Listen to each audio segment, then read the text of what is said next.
Hello, I'm Nancy Smith Mattox with WYTV7, the Shine Your Light Radio Ministry. I'm so excited today I can hardly contain myself. We have such a beautiful, wonderful guest that everyone is going to enjoy so much. She is from England, so we're going to enjoy that beautiful accent too. And our show does broadcast internationally, so I'm really excited for everyone around the world to hear the story of this lady. And I'm just so excited, barely contain myself. WYTV7 is a nonprofit. We do take donations, and what we use our donations for is to publicize our broadcasts and to put them out internationally. So it's really, really exciting. So I wanted to say that before we begin the interview. Our special guest today on Shine Your Light Radio Ministry is Jane Finch. She is a best-selling author of crime fiction and award-winning children's books. She does have a newly released book that we're going to talk about specifically today called Do You Believe in Miracles? But we're going to go first into her other background, her other books that she's written. After all, she is a best-selling author of many, many books. I really want to give her a chance to talk about that. So Miss Jane, thank you for coming on the show, and I welcome you with open arms. I'm so excited. Will you just start by telling us a little bit about who you are and where you are and how you began this journey of being a best-selling author? Oh, thank you, Nancy. I'm really, really pleased to be here. I hope I'm not too sedate, because you know we English are very sedate. Oh, I won't let you be. Well, I have to tell you a funny story first, because we used to live in the Cayman Islands, and we went to a church there that was run by, I think it was Eagle's Nest from Texas, and it was very happy and very excitable and very energetic. And we sat at the back, very, very quiet. And the pastor came up to us during the service and he said, "You're obviously from England." That's funny. Anyway, why I started writing, is that what you wanted to know? Why I started, or some of my books? I spent 30 years in law, and actually it's quite interesting because I've been reading about your domestic violence issues with your book that you brought out with the other ladies. And I spent 30 years working in domestic violence in law in England. And so I do know where they're coming from, and I understand some of the stresses that they've been through. So that was quite interesting for me to read about this book that you've brought out with the other ladies. So that was really good. But that's my background, 30 years in English law. So there was also that interest in crime, that I did some crime when I was working in law as well. And so I really started with children's books, but then I thought, I wonder if I could write an adult book. And they always say, write about what you know. So I thought I'd call on, some of my knowledge from working in crime. And so that was why I started on the crime thrillers. But I wanted to write something meaningful, something that would help people as well, without it being too much of a cliche. And we've been through a really rough time, our family, well, my son had, with really bad bullying at school, both physically and emotionally. And it actually got so that the gangs that were after him came after us and our house, and we were actually driven from our home, and we had to move away and start afresh in another place. And that was so traumatic, and yet our son managed to overcome it with the help of his faith, that I felt I wanted to write about it. So I wrote his story for his 18th birthday, because some of it he didn't know, because he'd been shut away in a room at the back because he couldn't face the world, really. And so when he was 18, I felt he was old enough to know about some of the things that we'd all gone through, but more importantly, what he'd gone through, because I'd sheltered him from a lot of it. And then a few years ago, he and I decided to actually expand this story and make it into a book that we could share, that would help other children that have been bullied, and perhaps other parents as well. I've actually got it here, which is, I don't know if you can see that, which Yes, is ma'am. Ryan's story, but he helped me write it. On the back, there's a picture of us both there as well. So that was one of my books that all the proceeds from that go to an anti-bullying charity. So that's raised quite a bit of money for them. So that's good. Yes, ma'am. I love that. Well, here in the States, we're having some issues too with bullying, with gangs, and things like that. You've probably been reading about it with our new administration, our new president. He just does such outrageous things, but you know, it's all for the good of America. But as you talk about anti-bullying, that's really a fascinating story. That's a lot to go through for your family. And is that your only son? Yes, it is. Yes. Actually, he's. We're going to talk about my book about miracles. He's actually a miracle because when I first got married, I wanted to be like the Waltons, you know, from Virginia. I wanted a big house with 6 children, and I wanted a big dining room table with children all around, and a busy house and lots of noise. And that wasn't to be. And I had to wait 20 years until he came along. We were married for 20 years. And so he's pretty special, always has been. That's fantastic. But that's really exciting. But I want to get a little bit back about your book about freedom and about your son and what he went through. I just haven't had very much experience, except when I do outreach in the faith-based churches, African American churches, because I'm a credit union CEO, a retired credit union CEO. So I've done a lot of outreach in the lower income families and lower income communities. So I have experienced a little bit of that, but not to the degree that you have. That's really just very interesting. How did you just grab your son up and pull him through it? I mean, it had to be a lot of God involved with that, because it's so much peer pressure and just so many things they can do. Well, in the end, I had to take him out of school because he got beaten up at school. I found out that he was spending his whole day hiding. He was first day on the school bus, he got beaten up. So it was physical as well as mental cruelty, really. So I took him out of school and I home educated him. And I taught him from home. I gave up my job, and we taught, and he just excelled. I mean, whereas he'd been struggling at school, because he was always watching his back and afraid of what was going to happen. As soon as he came out of that environment, he could relax and learn. He got all his exams 2 years before everybody else. He sailed through A levels, and he went to university and got a master's degree. So I don't think he would have been anywhere near that if he'd have kept at school. So I think that sometimes parents have to do what they have to do to keep their children safe and to put them into an environment where they're comfortable and where they feel secure. And that was what we did.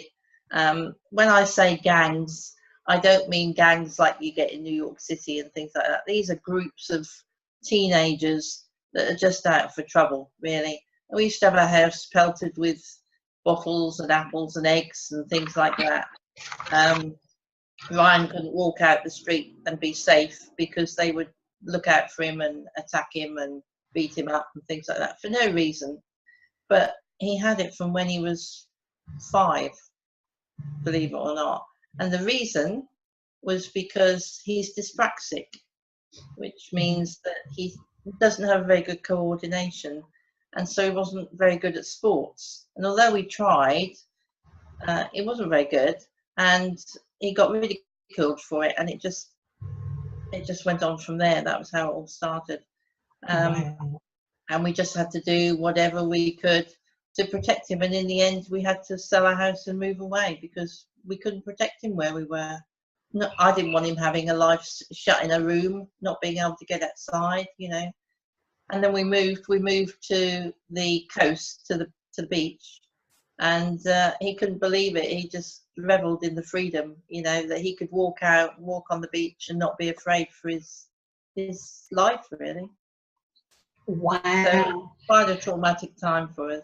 But That's such a fascinating story. But you know, I went to school in the '60s. I was born in '53, so I went to school in the '60s, and basically, we didn't have gangs per se like they have now, no. but there were gangs of people and cliques of people that did the same thing that you're talking about in the '60s when I was going to elementary school, and I can vividly remember, you know, I was what was called a towhead. I was like a little white-haired girl. My sister and I both were, and my brother. We were all like towheads. We were white-headed, and so everybody always picked on us because we were just, you know, we were just a little different because we had, you know, we had white hair, and that was just how we were born. But I can remember when I was in junior high school, there was another lady in the school whose name was Nancy Smith. That was my name, Nancy Smith. And she got out after me. So she would chase me home from school. Her and her gang of girls that were the bullies of the school, they clued in on me because our names were the same. And because I was, you know, cute little, good personality, white-headed, and just really an outgoing person, she didn't like that. And so she came after me too during junior high. But I can remember running home from school and trying to hide in my room because I knew they were coming after me. They never got me, but they tried. You know, they just taunted me all the time. So I can totally understand what your son was going through, because my mother and father were at their wits' end. They didn't know what I was going to do. I was about to become an introvert. And I didn't want that to happen because I'm an extrovert. I mean, I have a beautiful personality. I love people. I love life. But all of a sudden, it could have turned the other way, which I'm sure is exactly what was happening with your son. So I do admire you and your husband for getting him out of that situation, because that was the best thing you could have ever done for him. I mean, look how he felt when he got freedom. I mean, he got free. So I think that's amazing. That's what it's called, free. That's why he wanted to call it freedom, because it was when he was set free. Really. Wow. That's just a beautiful, fascinating story that really, really does excite me. I thank you so much for sharing that particular one with us, because that's kind of how you got started, you know, after you started doing, you know, after you got some of your other books done. So I really admire that about you. I think that's great. And I think people need to hear that, because I personally believe it's going on now, only to a worse degree than what maybe you Well, would. especially with the internet as well. You Yeah. know, they're getting bullied on the internet, and you just, as a parent, you just have to do whatever it takes to keep your child safe. Absolutely. And you know, And I wanted him to have good memories of his childhood. I didn't want him to be fearful all his life and to remember bad things. So oh yeah. sometimes you have to step out of the boat and just do what you've got to do. Well, it's hard enough to get along in society now, period. I mean, I think about my little grandchildren. They're like 13 and 11, and they also are towheads. They're little white-headed little boys. I guess they got it from our side of the family, but I worry about them being bullied because I think back to when we were little and what was happening to us. Only now it's to a worse degree because, you know, you get violence involved and drugs and all that. But anyway, they've done real well so far, but I caution them all the time, you know, is to be sure and share with their parents if they get upset, because you know what builds into it too, Ms. Jane, is the suicide.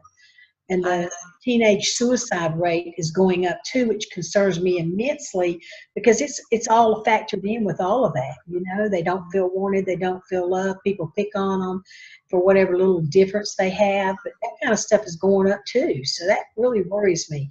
But I like the concept of this anti-bullying, and it's really a great thing to be talking about. And it is all over the internet too. It's especially over the internet because you don't know who's trying to get a hold of your children. You know, you don't know. Well, Ryan actually said to me when we were writing this book, he actually wrote in there that he didn't think he would be here today if we hadn't moved away and we hadn't taken the actions we had. Nice. So that really brings it home, you know. Oh, absolutely. Absolutely.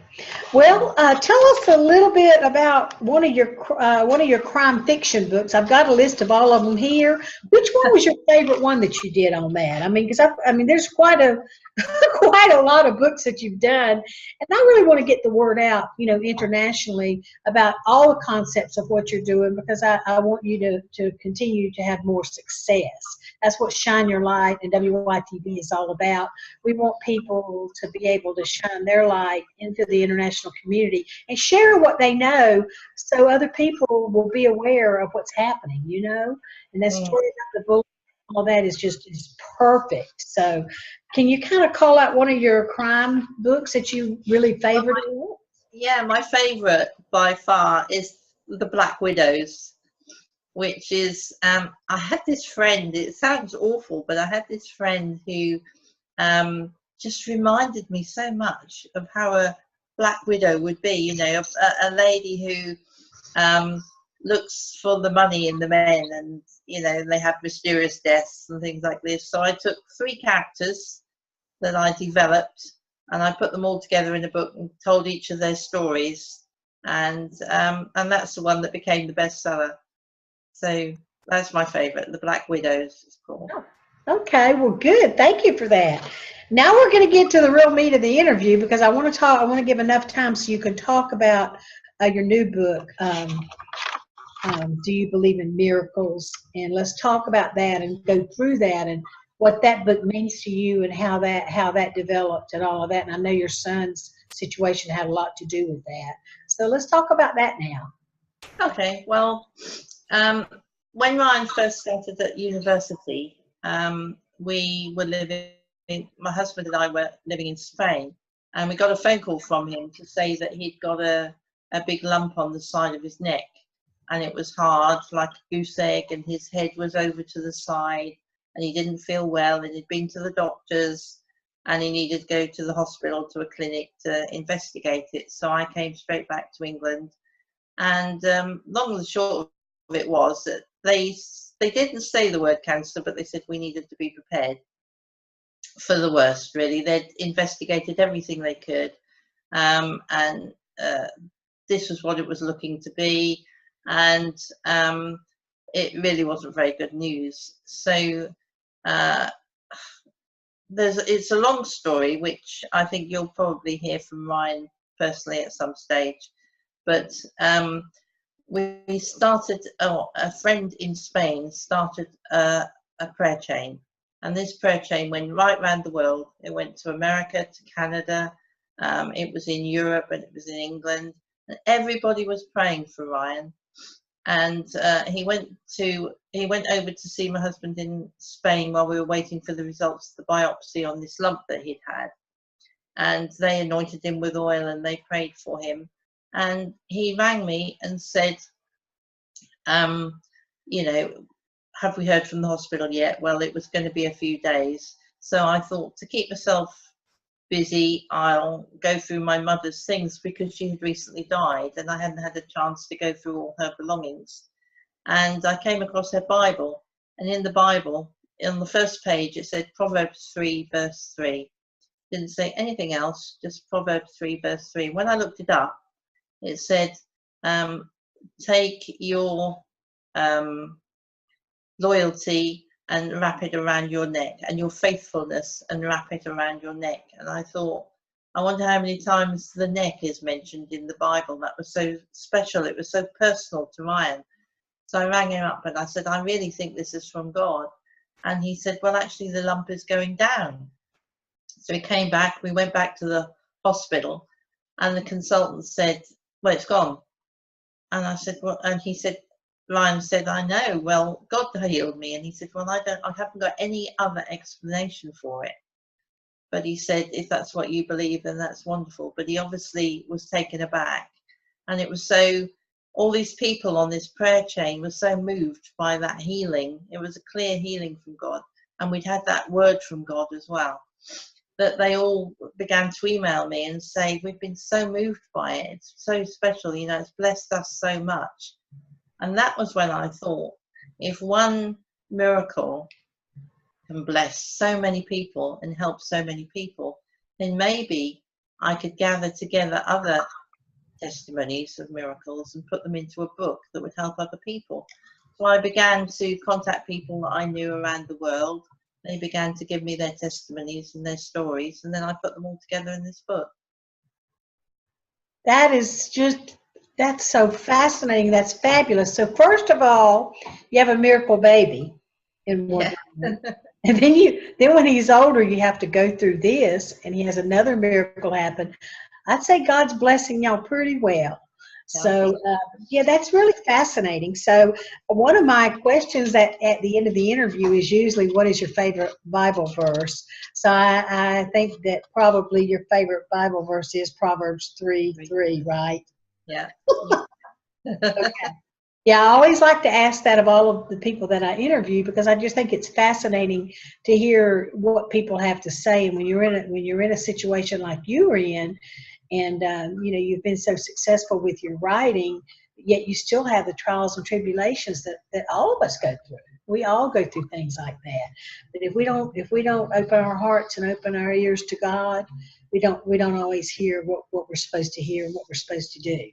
So as you contacted other people to get other miracles, you were able to get enough miracles to fill a book, right? Because that's what the book is about. That's right. Well, there's 13 testimonies in there.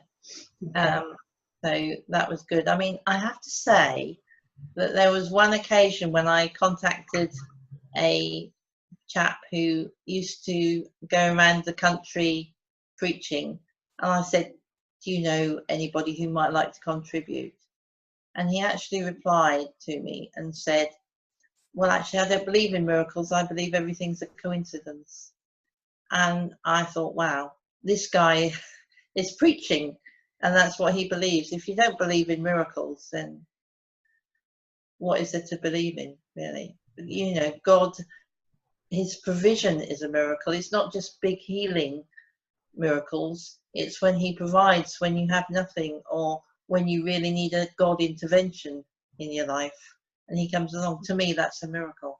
Absolutely, yes. I mean, I can't even believe that the word coincidences would come out of a pastor's mouth. I mean, Unless you call it a God coincidence. Well, that's true that they could have done that, but God does. I mean, I personally believe there's degree of miracles too. There's very small miracles that happen to us more often, but we don't really have our eyes open and our heart open to accept it and realize it. But when we look back, we realize that really was a miracle. That really was. I think all of us have some type of miracles that we can talk about, but we don't realize when it's happening that it really was. You know what I mean? It's kind of like you look back and you say, well, wow, that was a miracle. So yeah, I think that's very interesting. Someone would say they believe in coincidences, especially a pastor.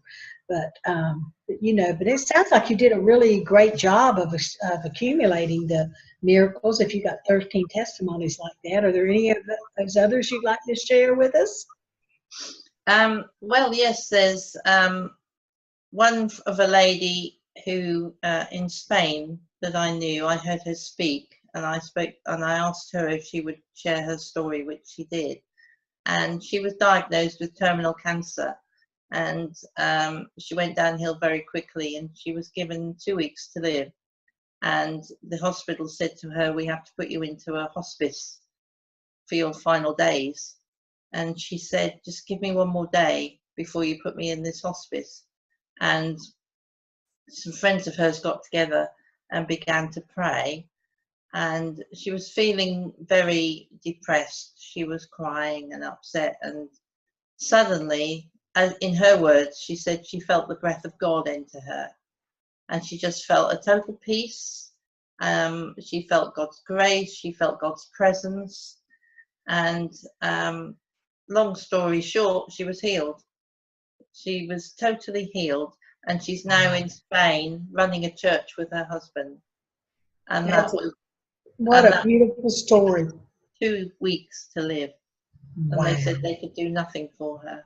And when you think of that, that I found that just awesome, really. Absolutely, yes. Especially because, Nancy, 2 weeks after the book was published, this book on miracles, I was diagnosed with breast cancer and I had to have surgery. And as I was recovering from the surgery, my husband was diagnosed with prostate cancer, aggressive prostate cancer. And so he had a long road ahead of him as well. So between us, you know, we've been married for 45 years this month. And so we've always done everything together. And it's pretty ironical that we get cancer together as well. But we went through all that. But those testimonies in that book actually helped me. And I didn't know when I was writing it that would turn around and actually help me through the times that we had last year. So that's what I want the book to do for other people, is to help them. Absolutely. And as I said, it's not just healing, it's about God's provision. You know, there are stories in there or testimonies in there from people who had nothing and God provided. You know, a lady who had nowhere to live, nowhere to sleep, nothing to eat, and God provided every time for her. And even physical, not body physical, but physical things happening, like one friend who couldn't do a particular job and it just did itself. It's hard to explain, but that's another miracle as well, in that these friends of ours in Spain, he gave his testimony that he was cheating on his wife. I mean, he quite openly said that he was cheating on his wife. He knew it was bad, but, you know, the body was in control and he just let it happen. And one day he was driving off to see his lady friend, and he had an accident, a car accident, and the car flipped over 3 times. And somebody who was watching thought there can never be anybody survive that. The car was flattened, the roof was flattened, and suddenly the front windscreen was kicked out and he crawled through and he didn't have a scratch on him. And he danced around in the street and he said, I know why I've been spared, because I have to start my life again and be faithful to my wife. And that day he went back to his wife and he never strayed again. And that's a miracle as well. Not just his accident not being injured, but his change of heart and his realization, you know, and that has helped a lot of people as well in when they have problems, you know, like this book you've got about domestic violence, you know, with these other ladies and the things they have to go through. Oh. It's a similar thing in it's not just a physical healing, it's other ways that God intervenes to help you through situations. Absolutely. You know, and we're all so blessed to have God's grace. That's what just, you know, it just, when I hear stories like this, it's like it's all God's grace that helps through it, and it's just it really is miracles. I mean, I really believe it's little miracles all the way along the way. I'm getting ready to do another interview with a gentleman here in South Carolina, over here in the States. And he actually was in a car accident, got thrown out of the car, and he was laying on the pavement about to die. And literally an angel, a man angel, came up to him and touched him and told him that it was going to be okay. And I'm getting ready to interview him. And that's a really special miracle too, because he said he looked over and he thought he was dying and the angel was gone. And he said he saw him clear as day and all of that. But I do believe that happens. I believe that happens to us all the time, but we're just not in tune to it enough to realize it until it's afterwards, and then we realize that something really did happen. Do you have the book there, Miss Jane, so you can hold it up? Yes. Okay. You see that okay? And I really want people to really, that are watching this, all of our viewers, which there will be many that will be watching this, I want them to realize that they need to get this book and try to read about these miracles, because it'll make them more in tune to their own miracles. I really want that to happen. And also for all of our viewers and listeners out there, if you have a miracle that's happened in your life, stop and think about it and get in touch with us. Get in touch with us at WYTV7. Because I really want to make your miracle known and let people know, because people need to hear that. That's the good stuff in life. That's the good things that are happening, which so much negativity in the world right now. That's what we need to hear. We need to hear these stories. Also, is there a volume 2 in your future? Well, several people have asked me if I would do a follow-up. So if any of the listeners or watchers want to tell me their stories and would be willing to share it in another book, I would be glad to hear from them. Because I think that'd be an awesome book. I think that could be a volume that could go on and on, because the more people that hear about it, the more people that realize their miracle and want to talk about it, the more people that we can save and can really, I mean, you know what I mean? It's all about helping people as far as I'm concerned. That's the only reason that I do this, is to help people realize they're not alone, help them realize about God's grace, and that they can make it no matter what they're going through. And they just have to, they have to be ready to accept what God's given them. So, yeah. Well, there is a website if anybody wants to contact me. It's believeinmiracles.webs.com. Okay. They can contact me through that website, and that also gives information on what testimonies are in this book. Okay. Well. Out of interest, what do you think of the cover? I love the cover. I think it's beautiful. I really do. I've already looked at it, so I just wanted the viewers to see it. But yeah, I think it's beautiful. That same pastor that told me that miracles were coincidences said it's rather a garish cover. I think. Was he from England or Spain? Okay, yeah. That explains it. And I have to make a statement here, because so many millions of us watched the royal wedding, and it was amusing when we watched it, because with Princess Diana, that was so many years ago. We expected it to be formal, and we expected her stuff to be all formal and English like. But with this new wedding, when the prince got married, it's like, wow. It was just so different. You could see just things that were happening, and they had a bishop from America there talking about love, and I'm like, this is really unusual.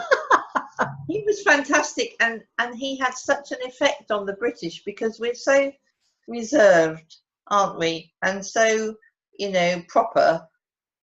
But he spoke from the heart, and he just gushed, didn't he? And it was wonderful, and everybody, the camera looked at people, and you could see that they were stunned, and they thought, well, what's going on here? But he was brilliant, absolutely brilliant, and people talked about what he had spoken about and about love for weeks afterwards. Oh, absolutely. And they were talking about it here too in the Americas, but I was like, I watched every minute of it. I got up and watched it, although it was an odd time for me here. But I'm like, you know what?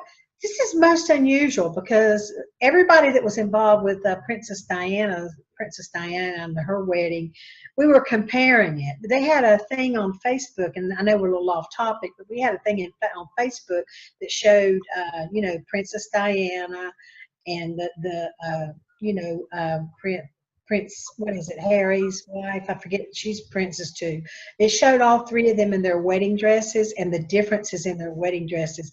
And by far, the last one, the most latest one, she was like the least formal of everything. But it was just so interesting to watch the transition, the faces, because y'all are just so staid and so formal, and it was just awesome. I thought it was great, because everybody needed a little liveliness, and they had pictures of the Queen smiling and things like that too, which I thought was great. She's always just so formal and so prestigious, and just to show a little lightheartedness, I thought that was great. Yeah, that was Mrs. James, we are out of time. I'm so excited. I just really, I'm just so happy that I got to interview you today, and that I got to hear your beautiful stories.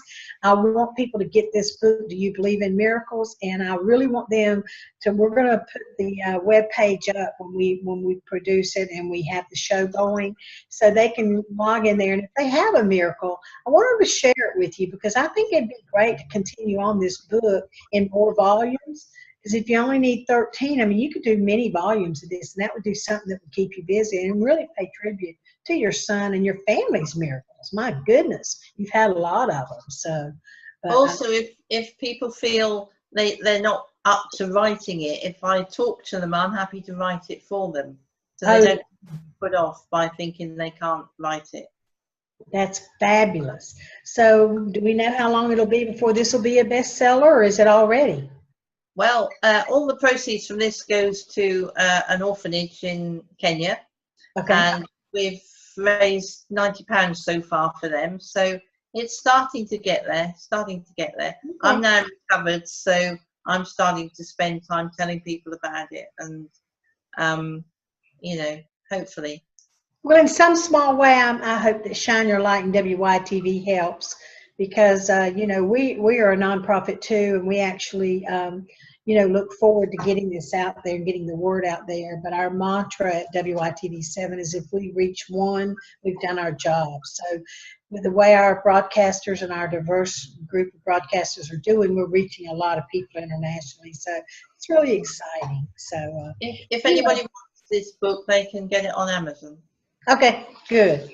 Yeah. And we'll probably try to put something on there about that too. So and then but I appreciate you so much for the interview today. It was wonderful. I loved every bit of it, and you were not too formal, so I loved it. Thank you so much. Thank you. It's been lovely to meet you. Thank you, Miss Jane.